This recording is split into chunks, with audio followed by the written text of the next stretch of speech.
Despite many fans requesting another Toy Story movie in the years after Toy Story 2, Pixar made no mention or showed any interest in making another one.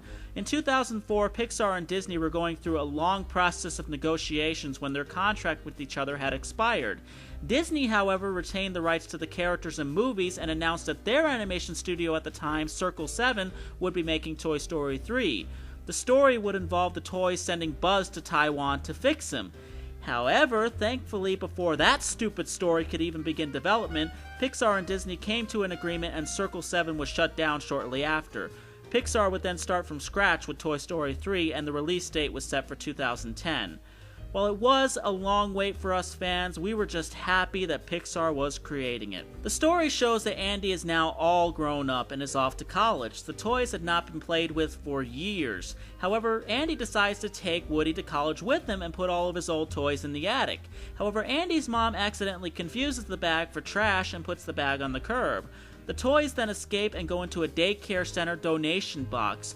Woody sees what happens and tries to save them, but he is sent to daycare too. When they arrive there, all but Woody are excited that they are finally going to get played with. They meet a toy named Lotso who shows them around and shows them into a room where he says there will be kids to play with them. Woody, however, is not impressed and wants to go back to Andy's and strikes out on his own. However, he accidentally ends up at a little girl's home, the little girl being named Bonnie, and Woody meets a new group of toys, but Woody's sole intention is still to get back to Andy's. But then they tell him how evil Lotso is, and then Woody decides to save the others. The other toys were tricked by Lotso and placed in a room with toddlers who beat up and destroy toys.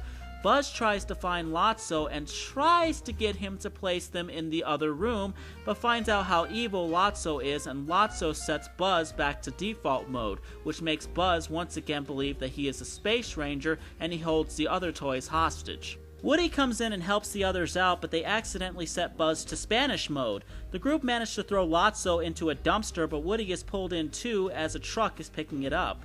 The other toys jump in and try to save him. This all leads to them almost being put into an incinerator, but they are saved by the toy aliens.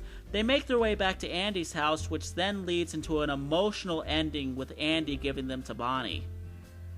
Well, this is obviously the most detailed and most eventful Toy Story film of the three, but in all honesty, as much as the movie does, I didn't find it to be as good as the first two films. However, it's not far behind those two. There are only a couple issues that I have with the film. My first issue with the film is Lotso. I just didn't like him. Not because he was the villain, I just felt that he was too dark of a villain for this type of movie.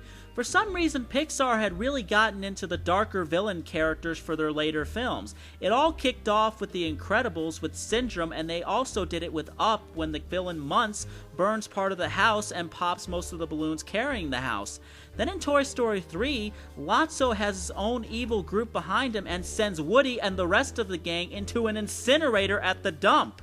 He's just a really dark character, especially when you compare him to Sid and Al from Toy Story 1 and 2. There are also moments where Toy Story 3 can be very overdramatic. The entire incinerator scene was, in my opinion, completely overblown. Them holding hands and the music actually made me kind of laugh instead of feeling bad for what was going on, because that was probably the most over-the-top moment I have ever seen from Pixar. However, that's it. The rest is fine. The movie is still insanely funny. Buzz going back to how he was in the first film. Granted, the whole default button element made no sense, but that doesn't matter. Then switching him to Spanish mode, that had me cracking up non-stop. However, my favorite moment is the brief appearance of Buster when Woody wants to use him, just like he did in Toy Story 2, to help him get down the stairs. But Buster is too old and lands right on top of Woody. That had me cracking up. The movie also has its share of cute moments, like the entire Barbie and Ken storyline in the film is just really funny from when they first meet until she leaves him. Also, while the movie can be overdramatic, the entire story with Andy and the toys and Andy bringing the toys to Bonnie was told perfectly. It brought the entire main story of the franchise full circle, and I wouldn't blame even the toughest fan of this franchise for shedding a tear during that moment. It was perfectly written. Acting-wise, Toy Story 3 stands just as tall as the first two films. The returning cast is just as good as they were before. I think the only returning character that I feared about, and even Pixar feared about, was Slinky. The character was originally voiced by Jim Varney, who was suffering from cancer during production of the second film and died only a few months after its release. Blake Clark was cast to fill in for the role, and he does a very good job. He manages to make his voice sound very similar to Varney's. As much as I don't really like the character, I do like the voice of Ned Beatty as Lotso. He's just a really talented actor, and he does a very good job voicing the character. Even though Pixar's CG has progressively gotten better with each film, I'm still stunned in how well Toy Story 3 looked, mainly because Pixar revealed that they couldn't use the original files and models for the characters because I guess the new equipment that they have for their movies didn't allow them to do that, so they had to start from scratch with each character and recreate them all over again, and they obviously did a great job, and the new characters look great as well. So overall, unlike the first two films, Toy Story 3 does present flaws, but that doesn't mean that it's not a good movie. Toy Story 3 is a great movie that brings the entire franchise full circle and should make fans very happy. Like the first two movies, a video game was released as well. The version I'm reviewing is the PS2 version of the game. This would be the last Disney Pixar game released for the PS2. The game is even more story-driven and has probably the easiest gameplay of the three main games released for the Toy Story franchise. The game was definitely aimed more for kids than for adults. The PS2 version story mode has the character of Rex looking at his drawing book and he's telling the story of Toy Story 3, and this leads us to various levels that are based on environments shown in the movie. Throughout the game, you mainly play as Buzz and Woody, and you also get to play as Jessie and the aliens for one level each. Each level has a specific mission that you have to complete. For instance, Woody has to escape the daycare center, Buzz has to get all the toys into the toy box to get to the daycare center, Jessie's mission is to free all the toys that are being held hostage, and the aliens have to save the toys from the incinerator. And there are also side missions where you have to collect batteries to turn on certain equipment. Some missions do take longer than others. For instance, some missions actually require you to go behind walls and into vents in order to get to the upper shelf that you're trying to reach. The difficulty also juggles around, but like I said before, the game is really easy. There's no limit in lives, the game has checkpoints, and there is literally no boss in this game. A lot of the levels are far too easy because the game has you just following stars. You follow the stars, you end up at the destination you were trying to get to. It's as simple as that most of the time. And if you can't find the stars, the game gives you the option to bring up hints, which you can access with the up and down buttons on the D-pad, and it will show you where you have to go.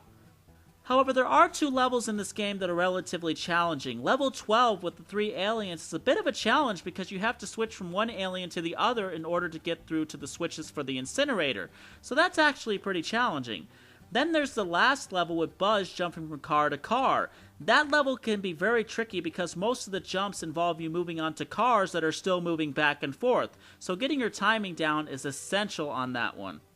There are some smaller, and I do mean smaller, challenges that they throw in. Like there are moments where you can't be seen by either people or other toys, and when Woody returns to the daycare center, he has to avoid the security cameras. There are also moments where you have to switch certain items off, like fans and electrical stuff, in whatever environment that you're in.